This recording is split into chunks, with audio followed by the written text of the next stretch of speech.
ನಾನು ಏನು ಹೇಳ್ತಂದ್ರವ, ಎಲೆಕ್ಷನ್ ನಾವು ಯಾವಾಗ ರೊಕ್ಕ ತಂತೀವಲ್ಲ, ₹1 ಎಷ್ಟನ್ನ ತಗೊಂಡ್ಮೇಲೆ ನಾವು ಪ್ರಶ್ನೆ ಕೇಳೋ ಹಕ್ಕು ಕಳ್ಕಂತೀವಿ. ಇವಾಗ ನೋಡ್ರವ, ಇವಾಗ ನಾನು ಹೇಳೋದು ಕೇಳ್ರಿ ಫಸ್ಟ್. ನಾನು ಏನಂತೀನಿ ಅಂದ್ರೆ, ಇವಾಗ ಇದು ಓಣಿ ನಿಮಗೆ ಚರಂಡಿ ಆಗ್ಬೇಕು, ಹೌದಾ? ಇಲ್ಲಿ ಒಂದು 50 ಮನೆಗಳದಾವ, ನಿಮ್ 100 ಮನೆಗಳದಾವ ನಿಮ್ಗೆ, ಹೌದಾ? ಸೊ ಇವಾಗ 100 ಮನೆಗೆ ಏನಿಲ್ಲ ಅಂದ್ರೆ ಒಂದು 200 ರೋಡ್ ಇರ್ತಾವ ನಿಮ್ಮವು. ನಾನು ಏನ್ ಹೇಳ್ತೀನಿ ಅಂದ್ರೆ, ಈ ಸರಿ ಊರಾಗ ಹೆಂಗಾಗ್ತಿತ್ತು ಎಲೆಕ್ಷನ್, ಯಾರೋ ಒಬ್ರು ಬರೋದು, ಯಾರೋ ಒಬ್ರು ಲೀಡರ್ಗಳು ಮಾಡ್ಬಿಡೋದು, ಒಬ್ಬನ್ ನಿಂದಿರ್ಸ್ಬಿಡೋದು. ನಿಮ್ಗೆ ಯಾರೇನ ಅವತಪ್ಪ ಇದನ್ನ ಮೆಂಬರ್ ನಿಂದಿರ್ಸ್ಬೇಕ, ಹೋಯ್ತಪ್ಪ ಒಳ್ಳೆತದನೆಲ್ಲ ಅಂತ ಕೇಳಾರ ನಿಮಗೆ?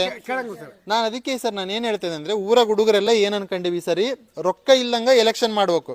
ಇವ ನೀವೇನ್ ಮಾಡ್ಬೇಕು, ನಾನು ಮುಂದೆ ಒಂದು ಹೇಳೋದಲ್ಲ, ಯಾಕಂದ್ರೆ ನಾನು ಮುಂದೆ ಒಂದು ಹೇಳಿ ಆಮೇಲೆ ನೀವು ಮಾಡಿದ್ರೆ ನನಗೇನು ಲಾಸ್ ಇಲ್ಲ. ನಾನು ಏನ್ ಹೇಳ್ತೇನೆ ಅಂದ್ರೆ, ನೀವು 200 ಮನೆ ಜನ ಒಂದ್ ದಿವಸ ನಾನು ಕರೆದು ಕುಂದಿರ್ಸ್ತೀನಿ ಇಲ್ಲಿ ಗುಡಿ ತಕ.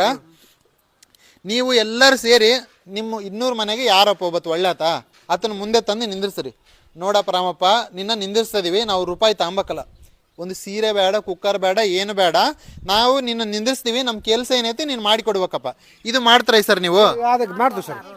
ಯಾಕಂದ್ರೆ 5 ವರ್ಷಲಿದ್ದ ಅವ್ರು ಕೆಲಸ ಮಾಡಿಲ್ಲ ಅಂದ್ರೆ ಇವಾಗ ಏನು ಸಡನ್ ಆಗಿ ಮಾಡಕ್ಕಲ್ಲ ಬಂದು. ಇವಾಗ ಎಲೆಕ್ಷನ್ ಇನ್ನ 3 ತಿಂಗಳೈತೆ ನಮ್ಮೂರಾಗ, ಬರ್ತಾರವ ಹೇಳಕತ್ತೀನಿ ಕೇಳ್ರಿ. ರೊಕ್ಕ ತಗೊಂಡ್ರ ಅಂದ್ರೆ ಮತ್ತೆ ನೀವು 5 ವರ್ಷ ಕ್ವಶನ್ ಕೇಳೋದು ತಪ್ಸಂತ್ರಿ.